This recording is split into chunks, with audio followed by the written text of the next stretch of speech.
Good evening, everyone. We're in the special business meeting of the District of Squamish for Monday, May 8th. Hafn Squalo and Christ Tlayakamo, Las Quilhomish, Awayamayo. Welcome to the Squamish Nation Traditional Territory. There's an agenda in front of council. I'm looking for a motion to approve the agenda. Oh, we've already done that. We don't need to do that. We are on item 4.1, public hearing, District of Squamish zoning bylaw number 2200-2011 amendment bylaw industrial use update number 2523-2017. Part of the public hearing, I need to always recite this opening salvo, so I will do that. This public hearing is convened pursuant to Part 14, Division 3 of the Local Government Act to allow the public to make representations to council respecting matters contained in the proposed District of Squamish zoning bylaw number 2200-2011 amendment bylaw industrial use update number 2523-2017.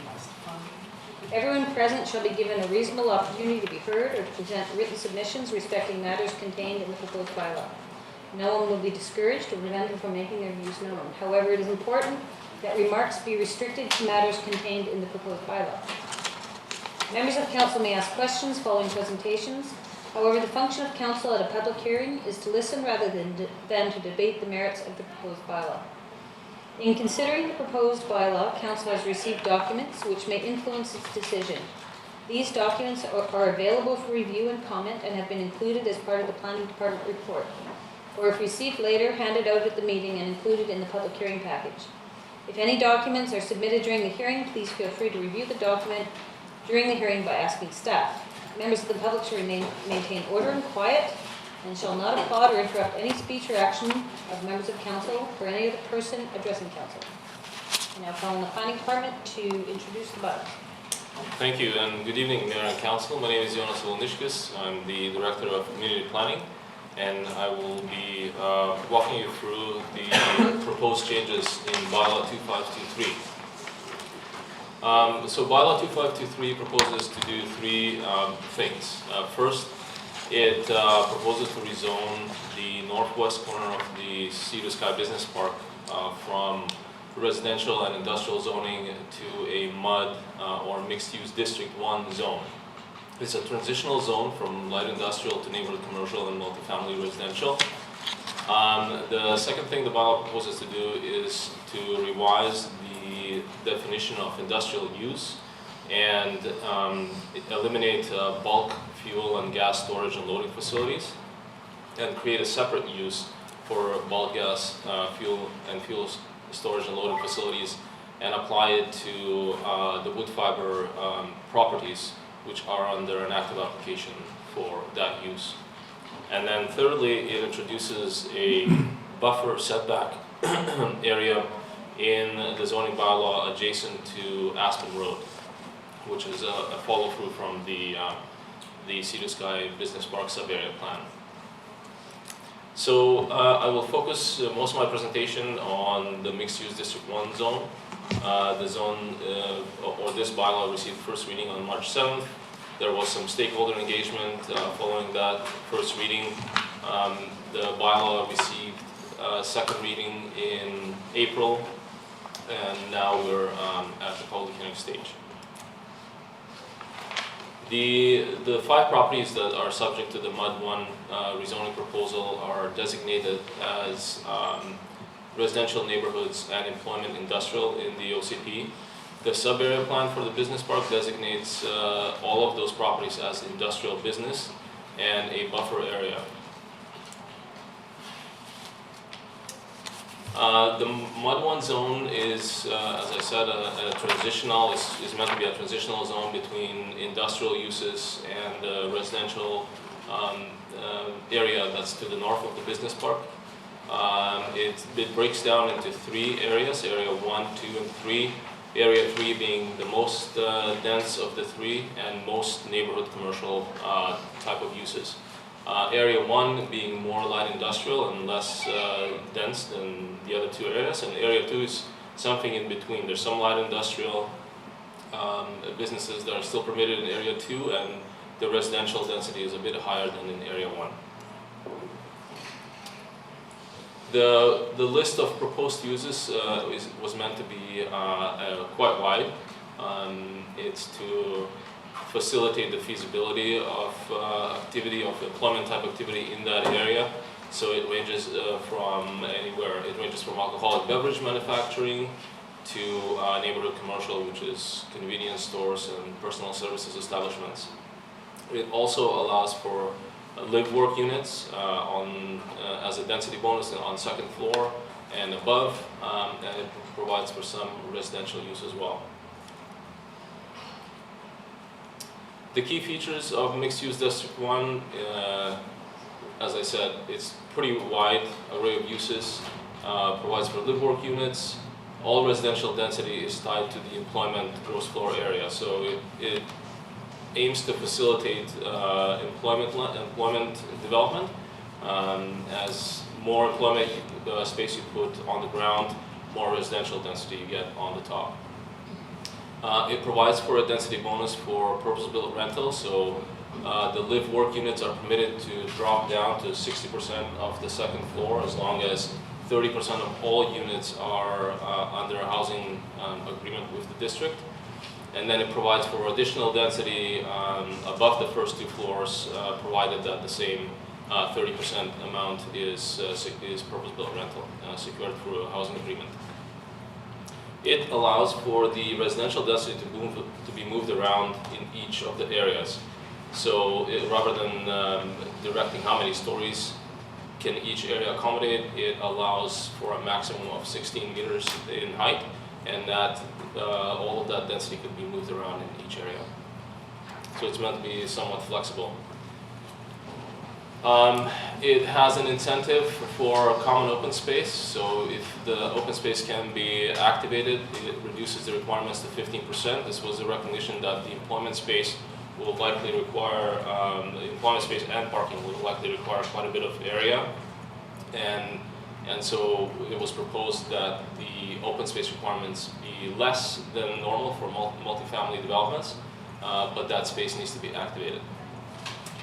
It establishes a zoning setback to Aspen Road, as I mentioned earlier, allows for visitor parking to be shared between commercial users and the employment users. Also requires noise mitigation adjacent to rail, so that's mainly through thicker windows and screened ventilation ducts on the west side of this zone. In terms of industrial use definition, as I mentioned earlier, we are removing bulk gas and fuel loading and storage facility as a primary use in most areas, except for where we have an active application for such use. And so the new definition is created and applied to the wood fiber site. We have received more than 15 public comments. We haven't received any comments since the notice has gone out. Most of the comments predate the notice. Most of the comments are in support of the bylaw. There were a few comments from one of the property owners that goes well back in history with this property that were in opposition of this proposed amendment. So subject to the public hearing, staff will be recommending a third reading, and staff will be also recommending to make some changes to the bylaw. The first change is to change the area where the noise covenant is a requirement. So initially the proposal was to just limit the noise covenant area to area 1, which is most industrial type area and is the closest to other industrial users. We're recommending that that be in area 1, that specific, those 3 words would be removed, and that would make the noise covenant applicable across the whole Mod 1 site. Secondly, we are proposing to remove the legal definitions where bulk gas and fuel storage and loading facilities are permitted, and simply replace them with a map. It doesn't change the bylaw, it just clarifies some of these, as we discover some of these definitions are not accurate, so we're proposing to simply just use a map instead of listing the properties. And that's it for my presentation. Thank you. I'll just go to council to see if there's any questions for clarification purposes. Councilor Carr. And on your first slide, you showed the date when this started. There, March 7th. First reading was March 7th. And in one of the letters, it talks about some homes don't feel as though they were included in the early discussions. We had stakeholder discussions. Can you speak to that? Yeah, so there was quite a bit of stakeholder engagement after the first reading. But prior to first reading?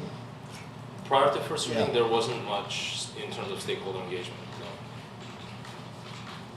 And then second thing, there's also a letter that mentions the 3 big spruce trees in there. Does that affect anything in the way that property would be developed with having? So the way the zoning bylaw was structured was to have a setback of 20 meters along this property boundary right here. Unless this property was eventually redeveloped, and when this property gets eventually redeveloped, the property owners could agree to a lesser setback. And so basically the zoning bylaw says, here, it's a 20-meter setback unless the property owners agree to an easement that's registered on both properties to reduce that setback. So it leaves it up to the property owners to deal with the separation issue. Oh, so that's still there then? The buffer? Yeah, Yes, the buffer is there right now. The property owners could agree to either eliminate the buffer Yeah. or make the buffer smaller, because the end goal is that this whole area will get redeveloped into employment Yeah. mixed-use Okay. district. so they still have a bit of a stick there. Yes. Okay. Thank Any you. other questions from council? CNE, I now invite the public or the applicant, if they'd like, the applicant's us, I guess, so. I now invite the public if they'd like to comment. I don't have a list in front of me, no one's signed up, so if you do want to speak at this public hearing, just put your hand up and I'll ask you to go to the podium and state your name and if you represent yourself, a business or an organization. I'll ask for a second time, is there anyone who would like to speak at this public hearing? I'll ask for a third time, is there anyone who would like to speak at this public hearing? There being no further speakers, I'll give council one last opportunity to ask a question. Don't see anybody. I can close the public hearing, Ms. Arthurs. There being no further submissions, I declared this public hearing closed and just remind everyone that council can't receive any information between the public hearing and third reading. Council can, however, consider third reading at this point. Councilor Race. I'll move third reading. Been moved by Councilor Race. Is there a seconder? Seconded by Councilor Elliott. Councilor Race. Thank you, and I'm supporting this because there has, since first reading, been some changes in response to community concerns and property owner concerns, and so I think the end result is something that is favorable to the community at large as a transition area between the light industrial and the residential areas to the north.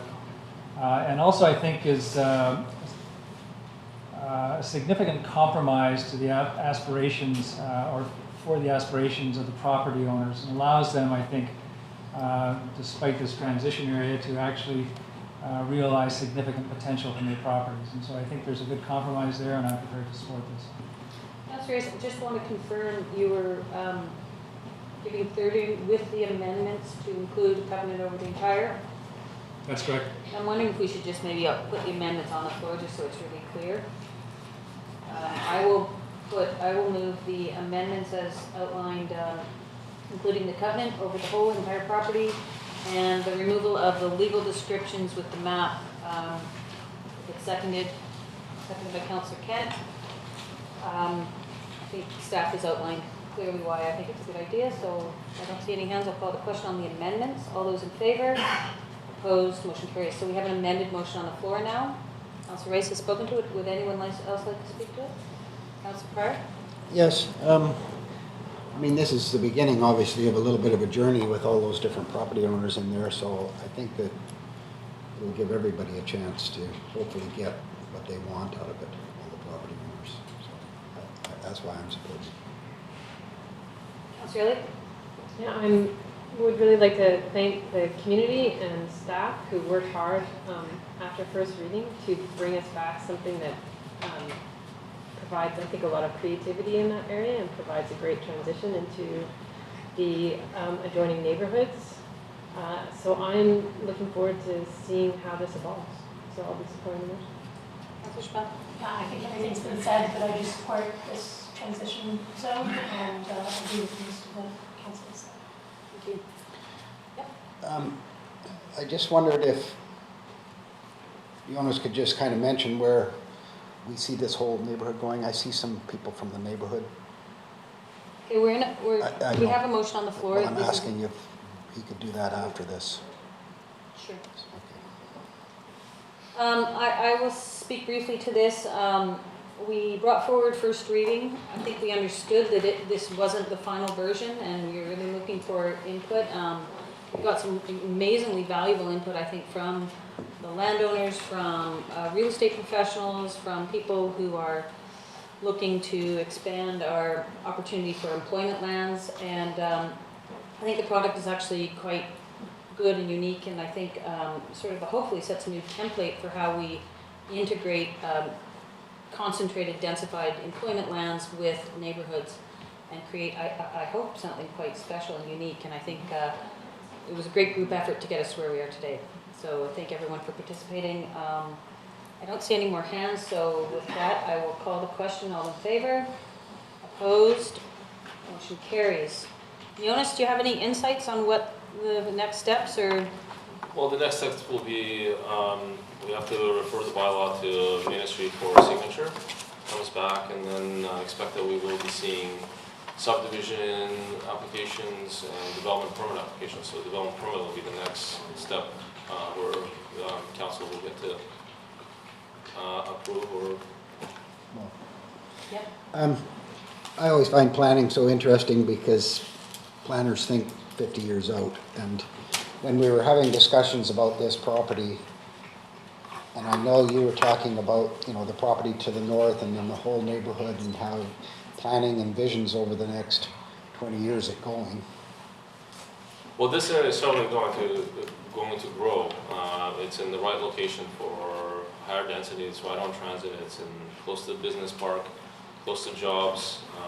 I think this is going to be a really cool area, the Mod 1 zone, because you have the potential of having more service type in the light industrial uses that we see in the business park mixed in with residential. And we'll probably see more multifamily development to the north of there. Okay, thank you. Thank you. I will move that we terminate the meeting. Seconded by Council Kent. All those in favor? Opposed? Motion carries.